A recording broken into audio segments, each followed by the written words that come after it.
রাধিকা যেমন গোটা জীবনটাকে কৃষ্ণের চরণে উৎসর্গ করেছিল, তেমনি আমিও বিষ্ণুপুর লোকসভার মানুষের চরণে আমার নিজের জীবনটাকে উৎসর্গ করে দিয়েছি। রাধা মানে তো ত্যাগ।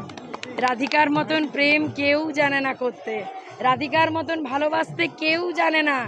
তাই সেখানে আমিও বিশ্বাস করি আমি আমার জীবনের শেষ রক্তবিন্দু পর্যন্ত বিষ্ণুপুর লোকসভার মানুষের জন্যই আমার হৃদয়টা কাঁদবে। বিষ্ণুপুর লোকসভা কেন্দ্রের অন্তর্গত ওন্দাতে প্রচারে বেরিয়েছিলেন এই কেন্দ্রে তৃণমূল কংগ্রেস প্রার্থী সুজাতা মণ্ডল। ওন্দা বাজারে পা মিলিয়ে জনসংযোগ করার পর উপস্থিত হন হরিনাম সংকীর্তনের আসরে। সেখানে পৌঁছে কীর্তনের তালে দুহাত তুলে নেচে গা ভাসালেন রাধা নাম সংকীর্তনের আসরে। তারপর কি বললেন সুজাতা মণ্ডল শুনে নেব।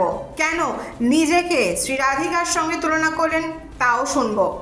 রাধিকা যেমন গোটা জীবনটাকে কৃষ্ণের চরণে উৎসর্গ করেছিল, তেমনি আমিও বিষ্ণুপুর লোকসভার মানুষের চরণে আমার নিজের জীবনটাকে উৎসর্গ করে দিয়েছি। রাধা মানে তো ত্যাগ। রাধিকার মতন প্রেম কেউ জানে না করতে, রাধিকার মতন ভালোবাসতে কেউ জানে না। তাই সেখানে আমিও বিশ্বাস করি আমি আমার জীবনের শেষ রক্তবিন্দু পর্যন্ত বিষ্ণুপুর লোকসভার মানুষের জন্যই আমার হৃদয়টা কাঁদবে। আর এই ওঁদার মাটি লড়াইয়ের মাটি, এই ওঁদায়ের মাটি সংকল্পের মাটি, ওঁদার মাটি সংগ্রামের মাটি। আর এই ওঁদার মাটিতে আমি বলে গেলাম আমার জীবনের শেষ রক্তবিন্দু পর্যন্ত আমি বিষ্ণুপুর লোকসভার মানুষের জন্য উৎসর্গ করে গেলাম।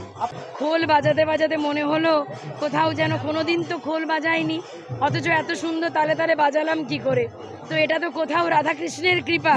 রাধিকা যেমন গোটা জীবনটাকে কৃষ্ণের চরণে উৎসর্গ করেছিল, তেমনি আমিও বিষ্ণুপুর লোকসভার মানুষের চরণে আমার নিজের জীবনটাকে উৎসর্গ করে দিয়েছি। রাধা মানে তো ত্যাগ। রাধিকার মতন প্রেম কেউ জানে না করতে, রাধিকার মতন ভালোবাসতে কেউ জানে না। তাই সেখানে আমিও বিশ্বাস করি আমি আমার জীবনের শেষ রক্তবিন্দু পর্যন্ত বিষ্ণুপুর লোকসভার মানুষের জন্যই আমার হৃদয়টা কাঁদবে। আর এই ওঁদার মাটি লড়াইয়ের মাটি, এই ওঁদায়ের মাটি সংকল্পের মাটি, ওঁদার মাটি সংগ্রামের মাটি। আর এই ওঁদার মাটিতে আমি বলে গেলাম আমার জীবনের শেষ রক্তবিন্দু পর্যন্ত আমি বিষ্ণুপুর লোকসভার মানুষের জন্য উৎসর্গ করে গেলাম। খোল বাজাতে বাজাতে মনে হলো কোথাও যেন কোনোদিন তো খোল বাজাইনি, অথচ এত সুন্দর তালে তালে বাজালাম কি করে। তো এটা তো কোথাও রাধাকৃষ্ণের কৃপা। আর ওই যে বললাম কৃষ্ণকে ভালোবাসতে রাধার মতন কেউ পারেনি।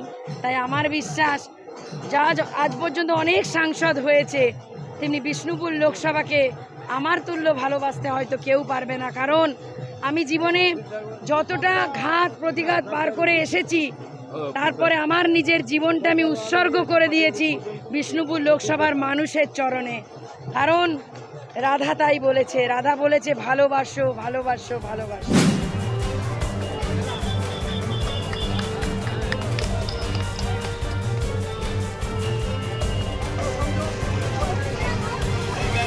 এই সময় ডিজিটাল।